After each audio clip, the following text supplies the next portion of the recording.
on the next episode of Sips, Suds, and Smokes. Today's episode celebrates our co-hosts on our 10th season of Sips, Suds, and Smokes. 10? Oh, I'm sorry. That's the wrong button. 10 seasons? Wow. Yeah. It's a lot of good applause for that. Yeah. Well deserved. Yeah. The co-hosts that we're chatting with today are good old Boy Tim and good old Boy Caperton. And we're drinking Firestone Walker, Bretta Tangerine. We're having a beer from Little Fish Brewing out of Athens, Ohio called Runcible Spoon. It's a mixed fermentation.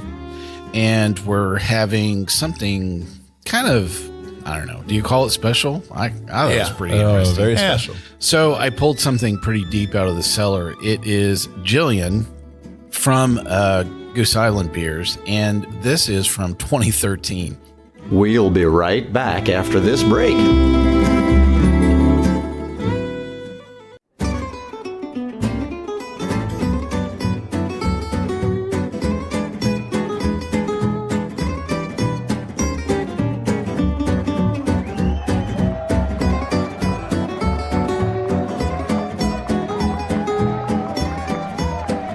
Brought to you almost live from the Dude in the Basement Studios. Why? Because that's where the good stuff is. It's Sips, Suds, and Smokes with your smoking host, the good old boys.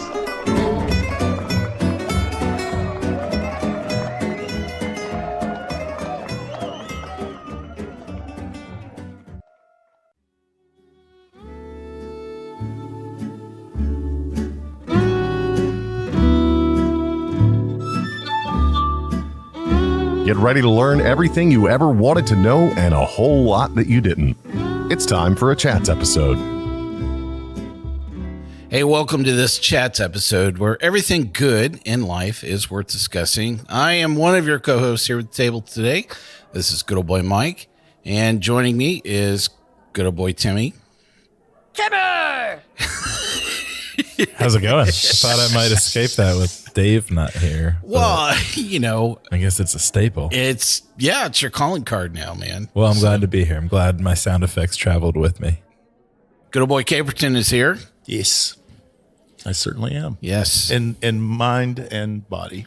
Did you bring your hip waders for Kudzu eradication today? I did Starting to come in. But it's starting to, it's never not kudzu eradication season. But let's just say it's really, it's kicking into the groove. Well, our chat segments are all about people behind the products or the services that we talk about here on Sips, Suds, and Smokes. Today's episode celebrates our co-hosts on our 10th season of Sips, Suds, and Smokes. 10? Oh, I'm sorry. That's the wrong button. 10 seasons? Wow. Yeah. It's a lot of good applause for that. Yeah. Well deserved. Yeah. The co-hosts that we're chatting with today are good old boy Tim and good old boy Caperton. And if we have time today, we'll actually discuss some illegal sprinkles as our topic worth discussing. Yes. Best kind of Hashtag sprinkles. Sprinklegate. That's right. All I was going to say is do not type that word into a search engine, Sprinklegate. It will bring up some things. Yeah. that you're not really quite sure what's going to come up. That's, so, that didn't leap into my just mind. a PSA tip. Thanks for reminding me. Yeah, there, Mike. so there you go. It's all about us making sure that people stay safe out there, especially when you type over the word sprinkle It's into suitable for work. Yeah, that's correct. Definitely not. So, do you guys remember how we met? We? Yeah, You and I? yeah, you and me. Oh, wow. Yeah, I think so. Would it have been at Anjay's lab? I think so. Yeah, Anjay, a mutual friend, Anjay Belinsky. here we were. in town. I think we actually met at a few, I probably think at we a did. beer I think festival. we did too. But Mike is larger than life. I think can't really. the actual time that we got to know each other by name was at our tasting group that we Definitely had. at the tasting group. We had this amazing tasting group that we would get together. I don't know, like every week, like every Friday afternoon ish, and Did I get to know you there too, Tim? I did, didn't I? Sort of, yeah. Yeah. Definitely. I started going there a lot. Yeah, like every Friday. Right? So one of the leader of this tasting group was actually on an episode here of Suds and Smokes. Self-appointed leader. Yeah. He is the yeast god, for lack of a better understanding. If there's anything about yeast to know about on the planet, definitely Anjay was one that knew everything about it. Had a lot of cool equipment that, we'd love to sit around and just screw up and taste beer in his super clean room. Yeah. So, with like warning stickers that you wouldn't normally like. yeah. Like there were like skulls and stuff on those stickers. This man. could be It's a biohazard. not if just you a stick your tongue in biohazard, this. but a skull and crossbones. Yeah. It was And he'd be like, "Oh yeah, go ahead and drink from that tap. It's okay." We cleaned it. So we put it through the autoclave. clean. It's pretty clean. So Tim, did you just come along to the tasting group with somebody or with Caperton, or what do you remember? Or you just got lost in the basement and you went, Sean, "Where's all the beer?" Sean introduce us? Maybe It had to have been good old boy Sean. I mean, I can't remember who first invited me to beer talks, but then I know Anjay and I hit it off because I was working at a homebrew store and I had a bunch of yeast and like expired yeast and other stuff, and he would plate it and prop it up and do all these different things and bank it, and he was trying to build this. So we kind of hit it off that way, and I just kept going back on Fridays. But yeah, I can't remember if it was good old boy Sean. That would be my guess, but someone who was going there and knew said you should come by, and it was cool. Everyone bring homebrew, or I tell it you, was mostly or through their, homebrew that brought us to this. or people that worked in the industry brought their own beers. Yeah, that's true. It was a good. He had speakers and stuff. That was beyond a Beer talks. Oh God, Beer that was talks. legendary. The spike when I was not there for that and one. Mike. Yeah. And Mike Oh, was that was. You weren't there. No, you've told. I remember you. Yeah, he told the head brewer for a major southeastern brewery. Major regional brewery. We won't name, but he said, "Never brew this beer again." stop using fake extract. It was legendary. It was that guy, and the guy has a nickname that would lend you to believe that he's a pretty tough guy, but he was pretty thin-skinned that evening. Yeah, that one cut deep. Mike just like shut him beer down. sucks. You know what? I think we all agreed. You know, We did. He's After he left the actually, I room. set it up. I asked him how many pecans. How do you brew with pecans? Yes. And he's like, you brew with pecan extract. That's exactly what he said. I was like, And we all visibly flinched. Like, And Mike said, "Never brew this again. never do this. Never do this again." sorry.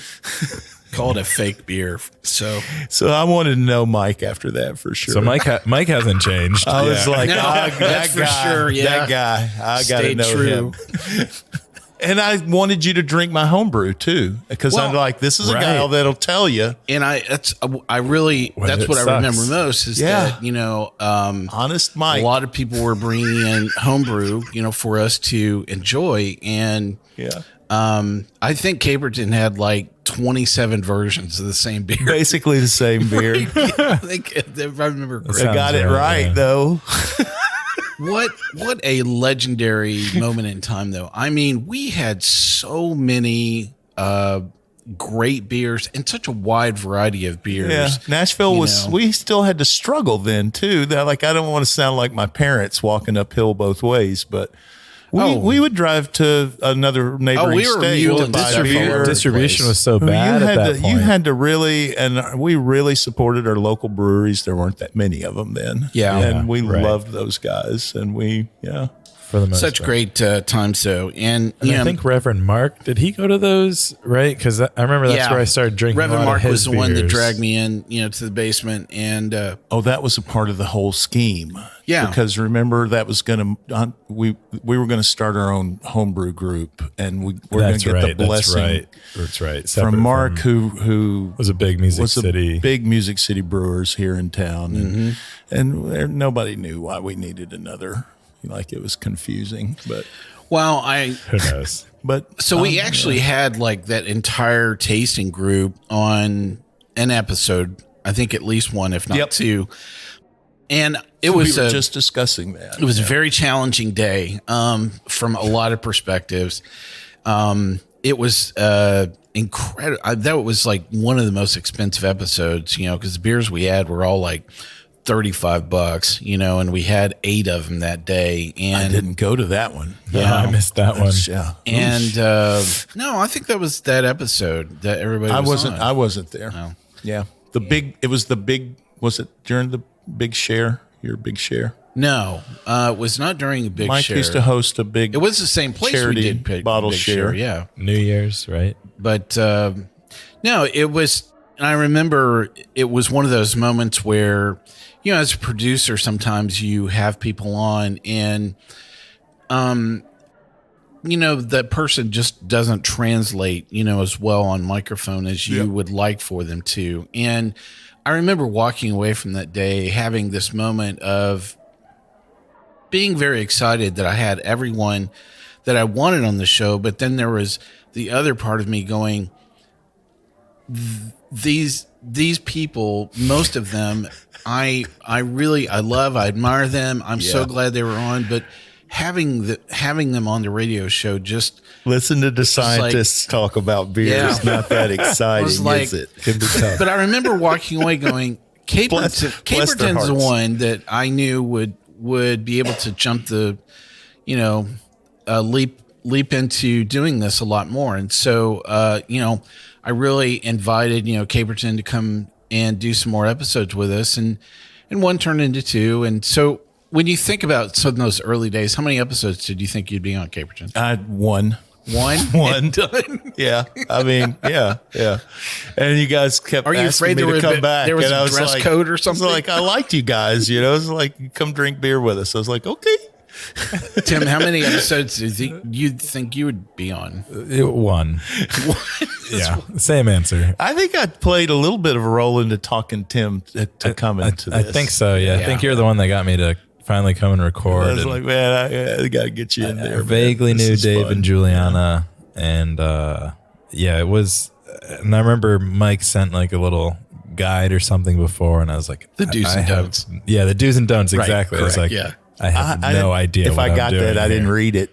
Oh, I read it all, and I worried about it. I was like, well, what if you say this things? What if you do this? And I was like, they're not going to like you. Seriously, don't. I mean, they'll like you as a person, but they're like, why isn't he talking? We're drinking. What could go wrong? Yeah, well, like Caperton said, I was like, well, if they want me to come back and drink more really good beer, I'll go back and drink really with cool people drinking beer. Yeah, exactly. With really good people you want to hang out with. Talking smack. So if we just want to put headphones and microphones on while we do that. Yeah, cool. I mean, seriously, what could go wrong? When you're doing that all the time. Exactly. It's a great way to spend the day. So it is. Well, we are drinking today, and I'll introduce these beers very briefly before break. We're drinking Firestone Walker, Bretta Tangerine, and we're having Little Fish. And I'll introduce the last beer right after the break. Hey, welcome back to Sips, Suds, and Smokes. On today's chat episode, I'm chatting with good old boy Tim and good old boy Caperton. We were just talking about beer, which is something we do a lot of, and I was introducing the beers we have in front of us today. With the rudeness of time, may get to chat about these. So again, we're having Firestone Walker, Bretta Tangerine. We're having a beer from Little Fish Brewing out of Athens, Ohio, called Runcible Spoon. It's a mixed fermentation. And we're having something kind of, I don't know. Do you call it special? I thought it was pretty interesting. Very special. So I pulled something pretty deep out of the cellar. It is Jillian from Goose Island Beers. And this is from 2013. So I know that we usually don't tell you what day we recorded this, but this beer is almost 10 years old. So that's pre-Budweiser Goose Island. Yeah, it was pre-acquisition, and wow, they don't make this beer anymore. This beer is incredible right? today. Am I correct in saying that? I don't know. Honestly, I haven't kept up. All those Belgian series beers.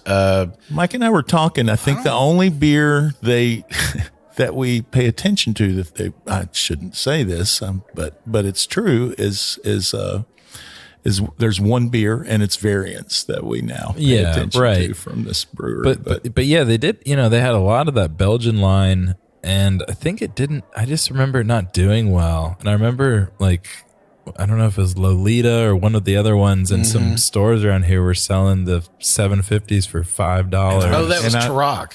Was yes. it? Yeah, and I bought them all. And I bought a case. I bought a ton of them. Okay, sure. And I didn't. Oh yeah, these are shelf turds. Totally. Yeah.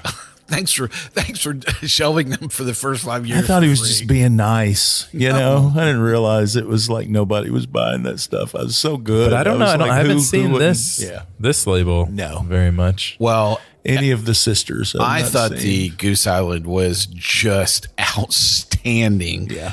I mean, crazy. It was crazy good. It's warmed up now. It was definitely when we first opened it, it was right away. Caperton and I were standing right there together, and I heard the CO2 pop, and I'm like, oh, hey, there's carbon here still holding a lot. And of I wasn't expecting that, but it really held well in the glass. It just had this kind of pleasing, breadiness, kind of funk, about it, and it was just so incredibly well balanced. It was everything that this beer was released like times 10. Yeah. It was really good. And still doesn't taste 9.5%. So, yeah, no, that's crazy. Incredible. Not at all. Yeah.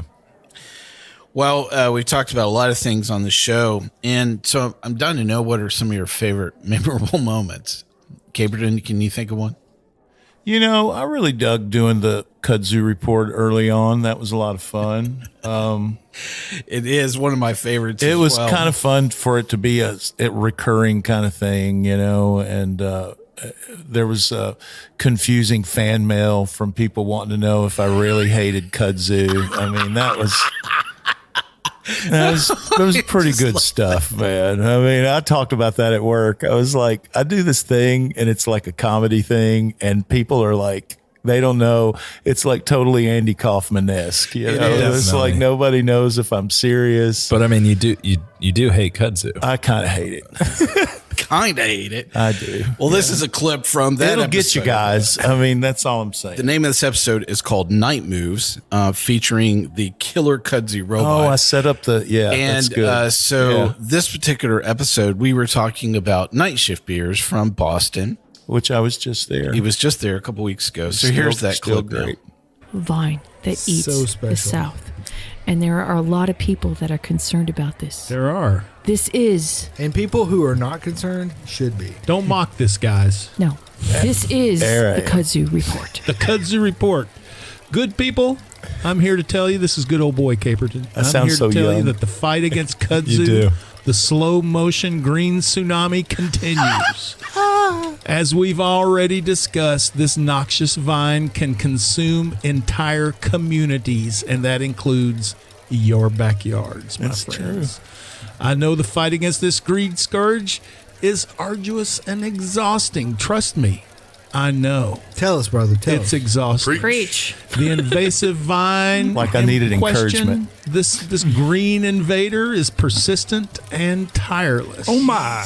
But fortunately, we have some very smart folks around the globe, because this is a worldwide problem. This is. As far as I know. Yes. As far as I know, still. Everywhere. Very smart folks are working overtime. Amen. And that's good. That's good news. And they're going to provide us with effective weapons in this fight, such as profiles and courage. Yes. Yes. Researchers at the Oklahoma State University have recently developed a robot with artificial intelligence to help in the eradication of the green menace in question. What could go wrong? True. Do it. I read this on the World Wide Web, and there's nothing but truth. There's nothing but truth out there. Anyway, this robot, along with its amazingly developed robotic brain, is outfitted with a chainsaw and a healthy dislike for kudzu. That's an artificially intelligent killer robot, folks, equipped with weapons, chainsaws, tasked to the fight. This has to be safer, I would imagine, than a herd of goats, which the The state of Tennessee, that's what we're using here, folks. Nothing against the goats, but come on. This is a killer robot with a brain. What could be better than giving a robot a chainsaw? Exactly, and a brain. Yes. Okay. There's absolutely zero things that could go wrong. I'm agreeing. Not at all. Not Good at all. old boy Dave, you're 100% right. I can't think of any movies that might have anything. There's no problem. Zero downside. Drew got to witness Goats are this. evil. Robots with weapons and brains are definitely our friends. But as long as the kudzu's dead, We made 'em. What else matters? That's all that matters, man. We made them. How could they not be our friends? They work for us now. I think we should get more of them to work for us, to be honest with you. They'll never use those chainsaws for The evil. thing I loved about the whole segment. So I think what Getting into character as we speak here. was it was Get the ticker tape. was the karate sound effects. I don't know. I don't know if I was doing Was those that or Jillian or if who that was was that? Dave that had loaded those, because it sounds like something I would do. Wah! The whole time, So I just had the robot from Star Wars that They were encouraging you spins there. spins the laser around. Well, yeah, it's when your friend, your friend really gets going on a topic, you just kind of set them up and watch them unravel. They encouraged me to lose my mind there. You were prodded. It was one of those moments where I see why they wanted to know if I really hated Well, it. people 'Cause need- I sounded pretty passionate. People need to there. know more about the kudzu, and that's well, You're right. I do hate it. I got a little fired up. Listen to that, man. we are starting nationwide kudzu eradication groups. So look for one near you, or call 1-800-ERADICATE-KUDZU. Okay, so strength in numbers. I'll talk you through it. Strength in numbers. I'll talk you through it. Yep, that's for sure. Well, I love the idea, but it was just the whole delivery that you've done with all the kudzu reports, but especially that first one. I was like, oh my gosh, this is such a less than stellar idea that is going far better than I had You ever loved it. planned. What was it? The master abater? Yes, it was a later episode. It was 3 episodes, 3 kudzu reports in, and that you came up with that term. Oh, did I? Yes, you said I am the master abater, and so I came up with these T-shirts. Figures I said it. That you can order, by the way, if you would like to have one called the Master Abater, which are They're all about safety green. Yes, safety green, correct. About eradicating or removing the kudzu vine. It's like that eye popping, Oh, it like is. You It is work really on the hilarious. roadside with those the high things. vis. Yeah, Yes, yeah. I can hear thousands of sensors, with their finger right on the button right now, going, Right. "What did he say again? Master abater." Master abater. Yeah, I'm going to enunciate that pretty clear. And I can't remember what it was. Was it a pickle? No, it was. I guess it was kudzu you had on. Yeah, I there had or kudzu something. vine all over it. Yeah. Well, Tim, what was your favorite episode? Well, I was thinking it wasn't really an episode, but I think we recapped it and talked about it. But when a bunch of us on the crew went down to the Shelton Brothers Festival in Atlanta, Yeah. that was kind of a nice team building. Yeah.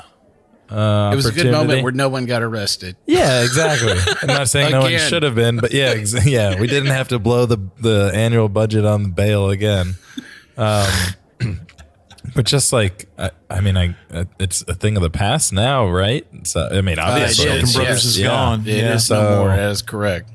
yeah, for the good and the bad, I thought that one was pretty neat, and it was fun. The three of us drove down there and went to the Porter Beer Bar down in Little 5 Points over there. I was so And drunk. man, I'm trying to remember what So we. many great beers. I think we were all incredible. pretty And that's a hammered great there. whiskey bar as well. They Is it really? have incredible whiskey choices there at the Porter Road Bar. The Yeah. food's good too. I mean, that's a But solid. at that festival, I remember like those, not the very beginning, but that was the first time I think I had Spawn maybe from Jester King, and you could just get so much of it. It was incredible. I remember the Cantillon lines were crazy, but you stood in there and got I think we had 2007 Iris and Yeah. all these. I don't know. It was just a really unique You got in the moment. Cantillon line to sober up. That was my line. exactly. That's exactly. You got a solid pour somewhere, and then you go stood in the 30-minute Cantillon Get line. yourself some and then water said, and get in the "Yep, Cantillon I did that today. Let's move on." Well, I managed to sit down and pull what I thought was one of my favorite moments of you being on the show. And, sometimes your co-hosts come up with terms for describing something that you just never really thought that they would use those terms. Yeah. I mean, my favorite absolutely by far is good old boy Justin. I mean, who would use the term pine shavings in describing it in a whiskey? But what I love about a man that's been around a saw.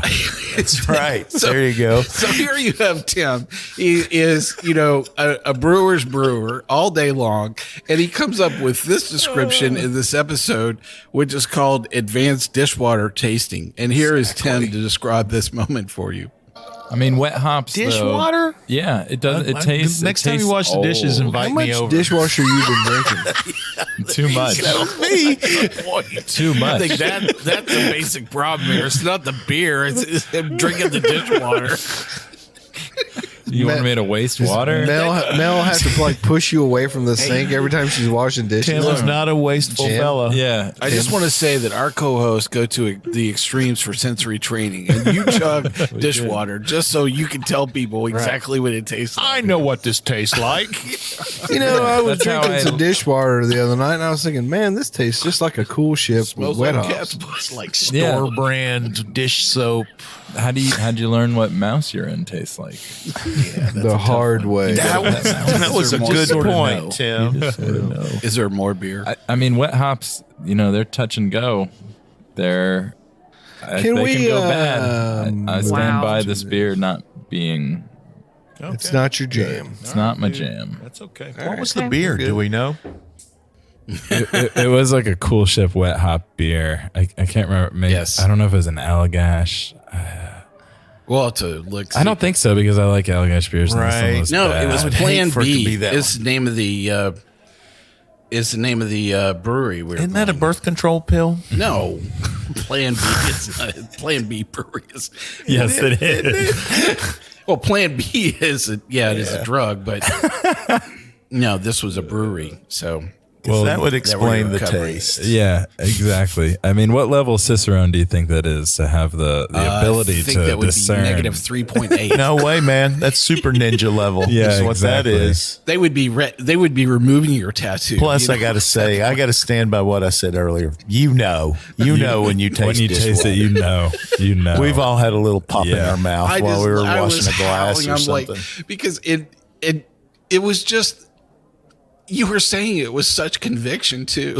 I stand by it now. Absolutely. I know what dishwater tastes like, and this is it. What about working the dishwasher at a commercial kitchen, and then when it just opens that drain and dumps it out, you smell, and you're like, you smell something, you know the flavor. Mm-hmm. With you, Tim. Hundreds of people eating food. So tell us a little bit about your day jobs, Tim.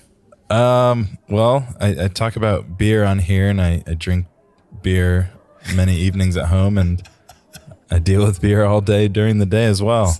Beer. Yeah, I guess I'm just a beer sort of guy. But yeah, I'm a head brewer at a brewery here in town, and been in the industry about as long as this beer that we had earlier is. So yeah, since the time I've been here in Nashville since 2013, been working on a couple different breweries and whatnot. So that's where I learned how to taste dishwater. Cool. Cameron, tell us about your day job.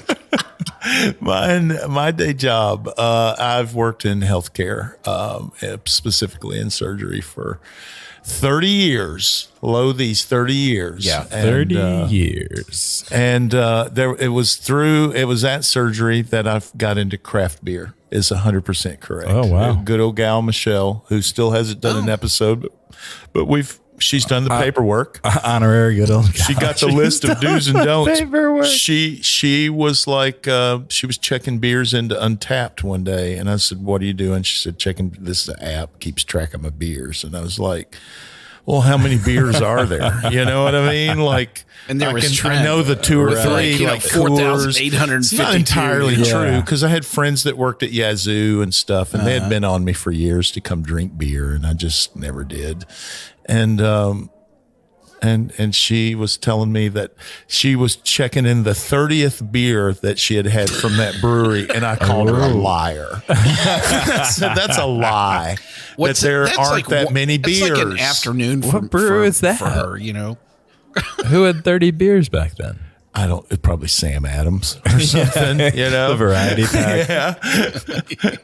But it was, that was through working in surgery and for mostly here in Nashville. But so you get access to all the really good drugs that can kill you every day. Is that right? Basically, yeah. No, Why no. am I the only one that is deeply concerned about that? Yeah.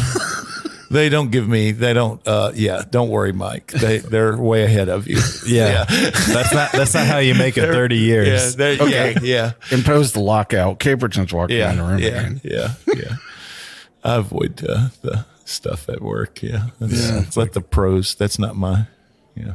So why is saison your favorite style of beer? Because it's the best. Easy question. So Keep what throwing these makes at me. for a bad saison then? What makes for a bad saison? Well, I'm trying to think of a good example of a bad saison. Glad we don't have one here tonight.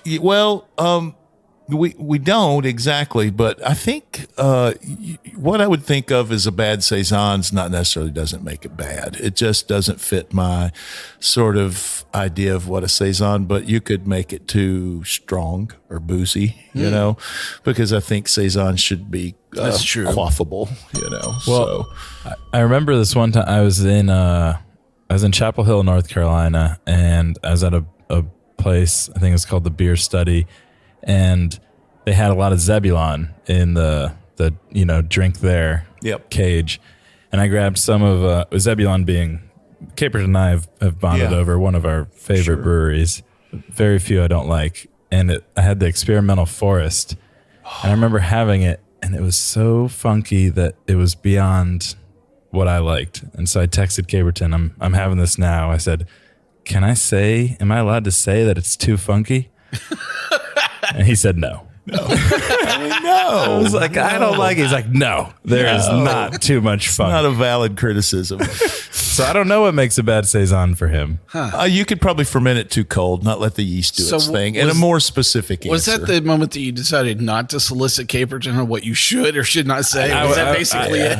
I guess I expected it, but I was blown away. And it hurt me to say this is a Zebulon that I don't want to drink, but that happens. beer was so good. But on the flip side, other people enjoy it. Yep. Hey, we'll be right back right after this break. Hey, welcome back to Sip, Suds, and Smokes. On today's chat episode, we are chatting with our co-host, with good old boy Tim. Timmer! And with good old boy Caperton as well. And so we've been enjoying these beers. I have to say, I went back to the Jillian, and it is just... Yeah, I'd like to go back to that one. It is really, really, really good. And I have to say all day, it's a Suds 5. I mean, holy cow, this beer is just so well balanced. Caperton, you said you thought the carbs really come off. I think the carb is still all there. No, it was with the Firestone. Oh, the Firestone Walker, yeah. That one's a little bit, a little undercarb. No, you can keep it over there, Tim. I know you've killed it. I left the dregs for... really great beer, for sure. So, Caperton, I know that music is just like this very common, force foundation with you. So I got to know, what are your top 3 bands? Top 3 bands? Yeah. Ooh. Yeah. See, now you're getting... Is this like asking your favorite child? No. I still listen to bands. So I'm going to say I really like Wet Leg. I like the new Wet Leg album. Okay. Yeah. Go back and listen to this, Mike. I will say, when it comes to bands, like collective people in a common goal of making music, it could be which just I an don't. artist. How about your top 3 artists? How's that? So, which could be a band. Velvet Underground. Okay, for sure is like number. That's not a band.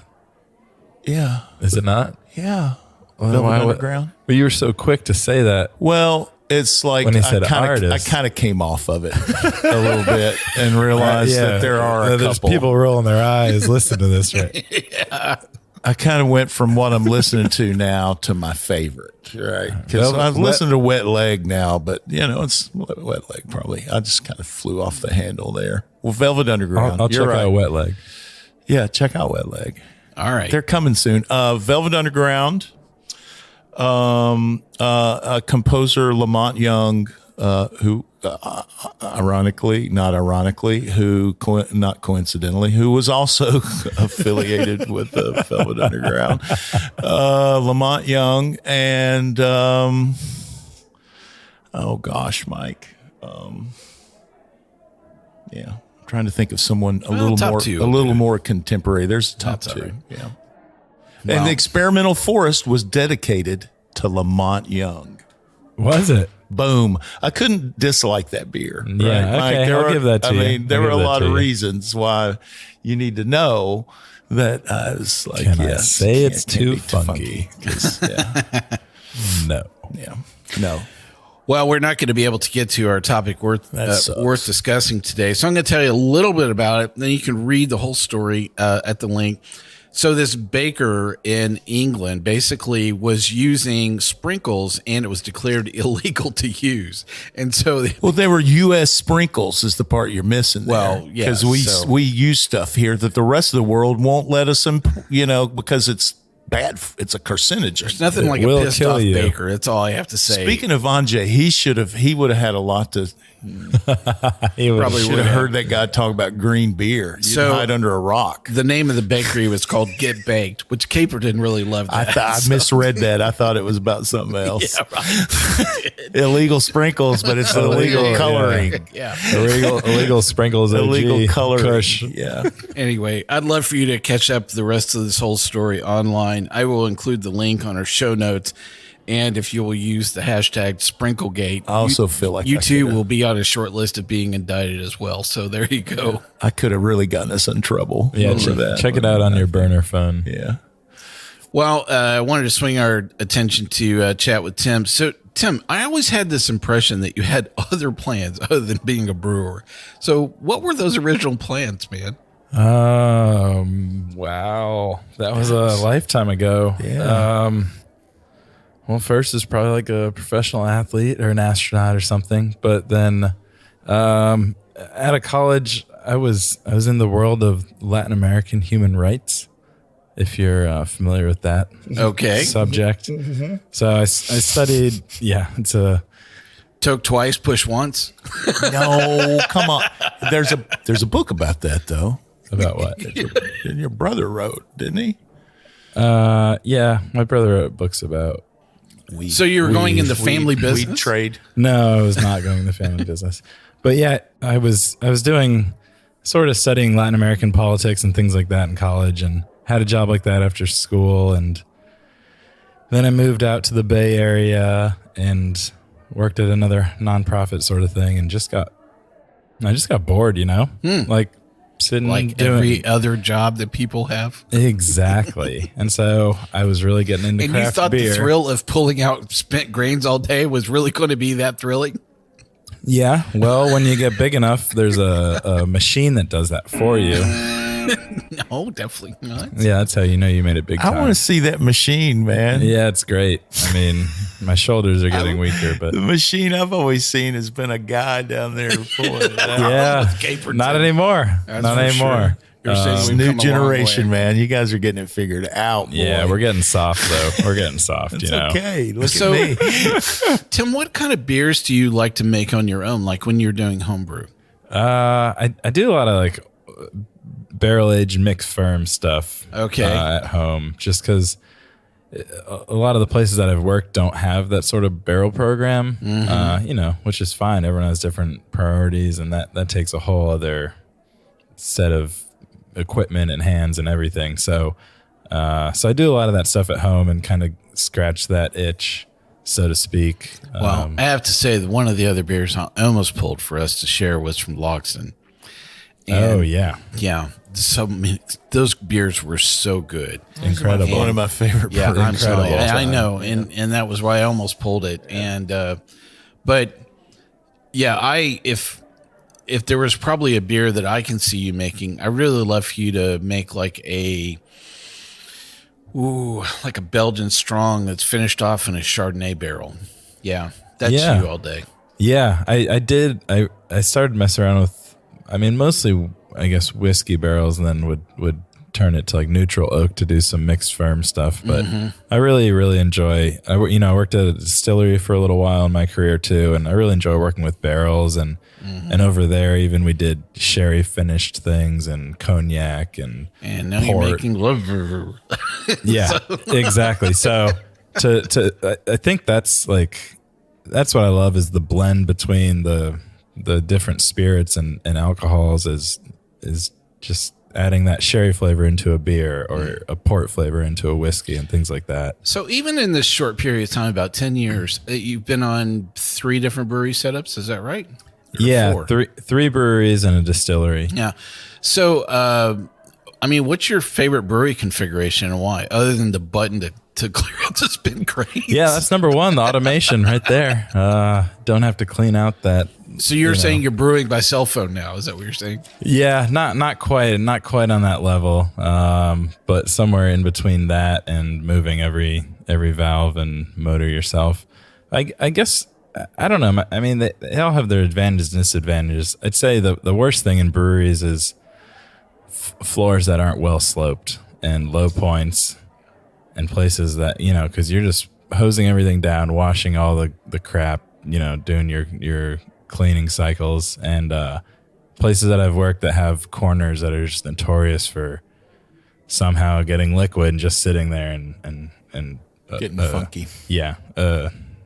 The only good brewery is a clean brewery. So should smell like bleach in there. Yeah, or something like it. Some sort of chemical. Should be one of the odors. Mold and wild yeast and bacteria. For sure. So yeah, I'd say that, and then like automation is nice. But it's also nice to remember, like, you're the brewer making the beer. So, So is there like that beer that you walk around and go, yo, man, I made that, and it's up on the tap wall, that you're just sitting there at the bar and go, what do you think of that beer? I made that. Not really. I mean, no, I don't have one, just because there's so many different people that are sort of involved in the making of a beer, and I'm not trying to be cliche, but like, whether it's I mean like recipes are rarely written by one person. Like, a brewery is not a dictatorship. It's not an authoritarian. To bring it back to my Latin American politics, it's not an authoritarian regime. I sort of find myself thinking like Mike's saying, a military junta. Like, my beer, yeah, but you don't go to a brewery and look and say, oh, that's Caperton's beer, that's Tim's beer, that's Sean's beer. I mean, maybe the places I have worked, it's not really been like that. And I also know from the process how easy it is that any step along the way gets messed up and the beer's derailed. Like, I can make the greatest beer in the world. It doesn't get carved up. Caperton has it out at a bar.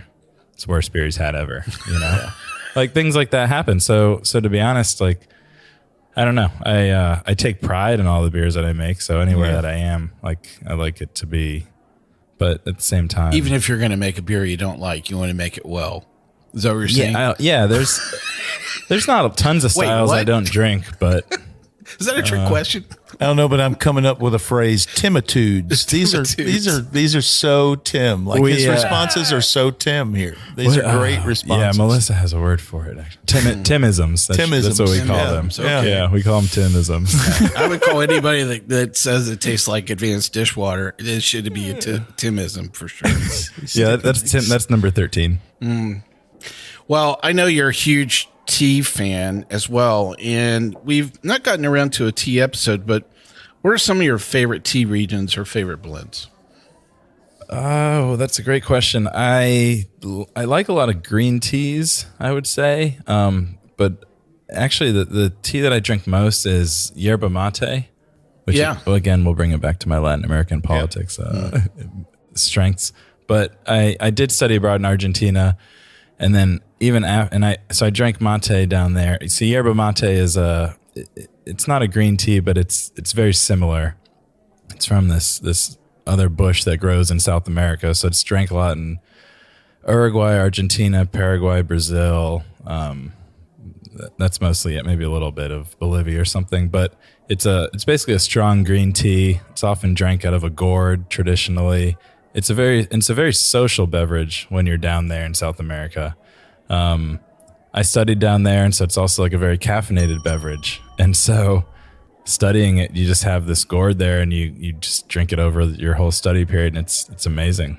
Way better than energy drinks. Yeah, absolutely. Some people do add sugar, but otherwise it's more healthy.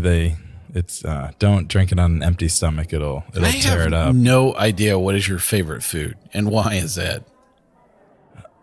I like them all. Timisms. Timisms. I really like a lot of Asian food, and I'd say Mexican food. Those are probably my two favorites.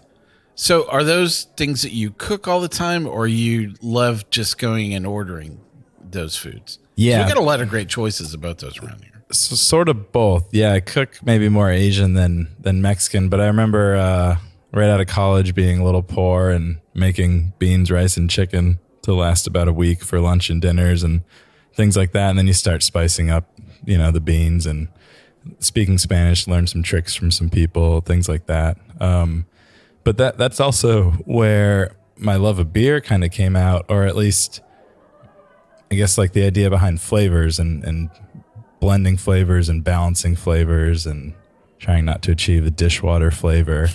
Through food? Yeah. I used to cook. My mom, there were 3 boys, and my mom would always cook a lot. And so she would teach us to cook. And I think balancing flavor, that's one of like the most important things in beer. Cool, man. For me. I didn't come to beer through, and Dwayne, our friend, I think Mike knows him too, Dwayne Schaff. Right, yeah, exactly. He's also a chef, a really great brewer, and he always would like his comparisons to beers. Like he would bring them he would bring food comparisons a lot of times. And yeah, yeah. Well, I mean, a specific dish you can try to balance, or even you're adding protein to starch to vegetables, and there you go. I'm such a utilitarian cook, malt, it's hops, like the little Kraft booze, macaroni and cheese kind of guy. Kraft mac and cheese. Well, I am such a huge fan of the late James Lipton from Actors Studio, and I always wish I could have answered those closeout questions. Oh, yeah. But now it's your time with Tim. So we're going to alternate here. I'll start with Tim. So what's your favorite word, Tim? Bonanza. Bonanza. Wow. All I can hear is the theme song. All of a sudden. I'm too young for that, but otherwise, who's had a bad bonanza? Yeah. Caperton, what's your least favorite word? Canceled. Ooh. I like that. Caperton, what turns you on? Friction. Red flags. The master abater. Yeah, that's what I'm hearing all of a sudden. Let's see. Guys, so dirty. Tim, what turns you off? Other than Caperton's last response. I was going to say hearing Caperton say friction. Friction, baby. That's where the heat happens. Yeah, that and dishwater beers. Yeah. So, Tim, what sound do you love? That first beer you've been anticipating, and that CO2 crack you get. That's it. Yeah, for sure. Let's see, Caperton, what sound or noise do you hate? The sound that nacho chips make in my head when I'm crunching them. Okay, all take right. a look. Take a listen to that the next time you eat some chips. Now I'm never going to be able to eat nacho chips forever. Yeah. All right, Caperton, what's your favorite curse word? You can say it on this episode. Oh, the classic is but cocksucker. Oh, okay. All right. And so, Tim, what's your favorite curse word? Cocksucker's pretty good. Yeah. I went deep. I'd say fuckhead. Okay. Yeah. All right. So, Tim, what profession other than our own would you like to attempt? I think it'd be cool to be a school bus driver sometime. How about I like that guy on The Simpsons. How about it quickly, Caperton? What? Your alternate job. Dude, I'd like to work in brewing. I would. Oh, wow. Yeah. Well, thanks for joining us for this episode today. I want to thank you both for being here. Thank you, good old boy Caperton. You're welcome, man. This was fun. And good old boy Tim, thanks for joining us. Yeah, it was a blast. Awesome beers and great time. Wow, school Thanks bus. for having us, man. Yeah, I can hear you flunking the exam as we speak. Sit down back there. Yeah, no, I think that's why I'd like Don't it. make I'd me never come get back hired. there. Yeah. I have to pull this bus over. Hey, this is good old boy Mike asking you to come back and join us for another exciting episode of Sip, Suds, and Smokes. Remember Sprinklegate, and I'll ask you to keep on sipping. We hope you enjoyed this episode. If you're listening to us online, do yourself a favor and tap Tap it in. the subscribe button. Give it a little tappy. Tap, tap, tap-a-roo. The easiest way to listen to our show is to ask Siri, Alexa, Google, Uncle Larry, or whoever it is that talks to you on your phone. Play podcast Sip, Suds, and Smokes. We love your feedback, and you can reach us at info@sipsudsandsmokes.com. Our tasting notes flow out on Twitter and Instagram with our handle @SipSudsAndSmokes, and our Facebook page is always buzzing with lots of news. You'll also be able to interact with the thousands, Millions and millions of other fans on those social media platforms. Do us a favor. Take the time to rate this episode if you're listening to us online. That's a big help to us, and we get to see your feedback as well. Come back, join us for another episode, and keep on sipping.